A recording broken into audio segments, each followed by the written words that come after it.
Hello, friends. We have another Cinderella story.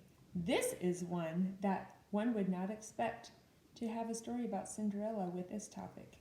It is called Cinderella Skeleton. Would you have ever thought there'd be a Cinderella story with skeletons?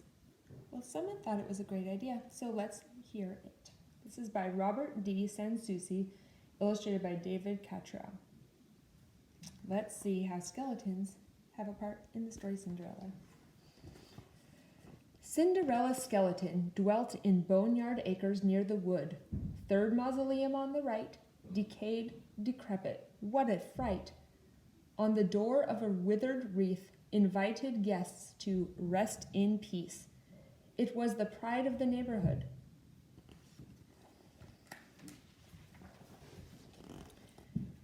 Cinderella Skeleton was everything a ghoul should be. Her build was long and lean and lank. Her dankish hair hung down in hanks. Her nails were yellow, her teeth were green, the ghastliest haunt you've ever seen. Foulest in the land was she. Cinderella's skeleton stepsisters treated her with scorn. Grisseline was small and mean, and firmly packed with spite and spleen.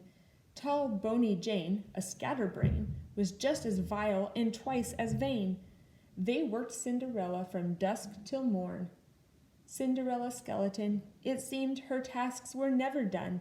She hung up cobwebs everywhere, arranged dead flowers in a vase, littered the floor with dust and leaves, fed the bats beneath the eaves.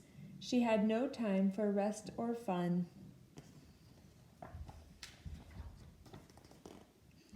Cinderella Skeleton's stepsisters dressed in fancy clothes, but she had only hand-me-downs, the others torn and tattered gowns.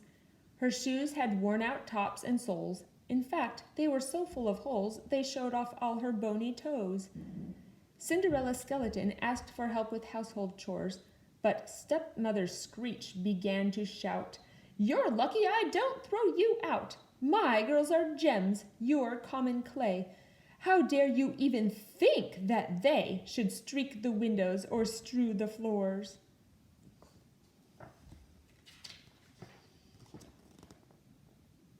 Cinderella Skeleton, more disappointment lay ahead. Prince Charming summoned one and all to his frightfully famous Halloween ball. When Cinderella begged to go, her stepmother sneered and told her, "No, you'll stay at home and work instead." Cinderella Skeleton watched the others leave in a hearse, Screech in mournful bombazine, her girls in mildew green sateen. Then Cinderella made this vow, "I'll get to the prince's ball somehow. I'm taking action for better or worse."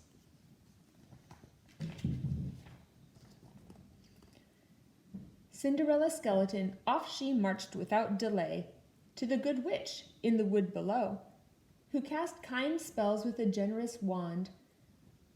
The witch heard Cinderella's plea, then nodded, saying, "Bring to me some things I need, and right away." Cinderella Skeleton located what the witch required: a jack-o'-lantern, fiery-eyed, 6 rats a trap held locked inside, 2 bats asleep in wings wrapped tight, a cat as black as moonless night, exactly as the witch desired.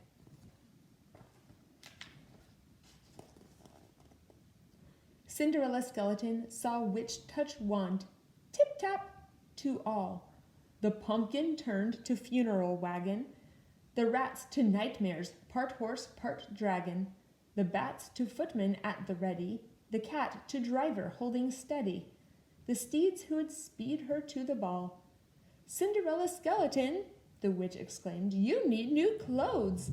Her wand flashed magic to replace Cinderella's rags with a gown of lace, trimmed in silky ribbons and bows, while each worn shoe that showed her toes became a slipper with a satin rose.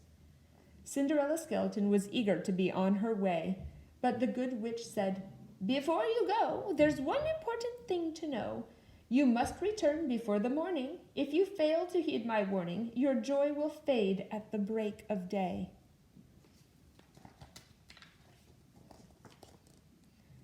Cinderella Skeleton reached the ball and caused a stir. The guests all turned to stare at where she stood at the top of the palace stair. As she swept down, she heard the buzz of everyone wondering who she was. Then Prince Charnel bowed to her. Cinderella Skeleton heard Charnel say, "Your beauty burns like bonfires ablaze at night. Your brightness fills me with delight. Dance with me, lady, I implore." She smiled. He led her to the floor, where they waltzed with graceful dips and turns.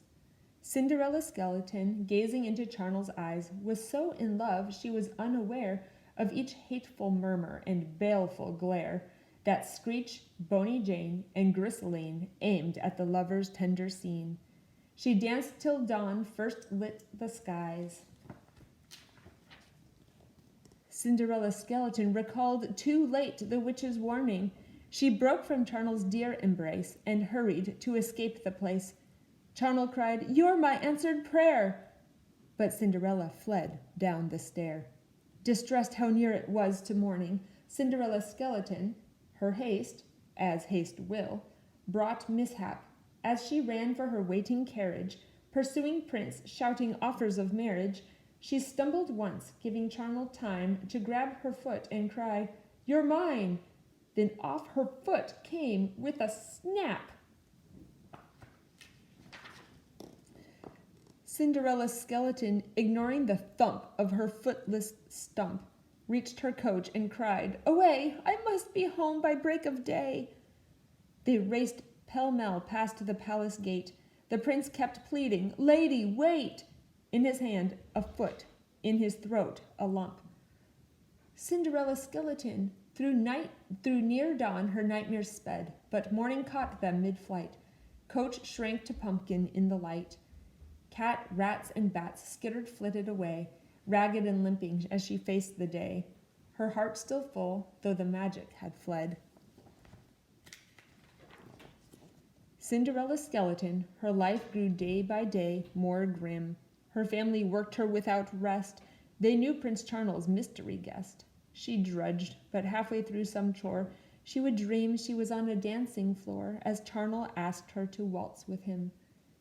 Cinderella Skeleton, her image filled the prince's mind. His days and nights turned to a blur, whirling round memories of her. So lovelorn Charnel vowed, "I'll start a search for the one who stole my heart.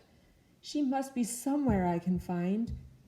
Cinderella Skeleton, until I find you, I will not rest," vowed Charnel, who traveled every place with her slippered foot in a velvet case. But no one, duchess, milkmaid, crone, could match foot bone to ankle bone. Each snapped a foot off for the test. Cinderella Skeleton, locked up when Charnel came to call. Screech pulled her girl's feet off, 1, 2, saying, "Wire or glue, you're good as new. Surely it's worth this slight distress for the chance to be a true princess. Now hurry, the prince is in the hall." Cinderella Skeleton picked the lock with a longish pin. She heard Charnel's voice, his gentle tones, drowned by her stepsister's wails and moans. Bony Jane's ankle was too large and thick, and Grisseline's thin as a withered stick. Then Cinderella came limping in. Cinderella Skeleton, while everybody stared wide-eyed, she bowed to Charnel with this request: "Please let me take your marriage test." Her foot bones snapped on and held fast. Charnel shouted, "A match, at last! Here is my promised princess bride." Cinderella Skeleton, the rarest gem the world has seen, your gleaming skull and burnished bones, your teeth like polished kidney stones, your dampish silks and dankish hair, there's nothing like you anywhere. You make each day a Halloween. Cinderella Skeleton soon was married to her prince, and they stayed happy ever after. Their kingdom filled with love and laughter. Screech, Grisseline, and Bony Jane just shriveled with envy and shrink to dust, and no one's seen or missed them since.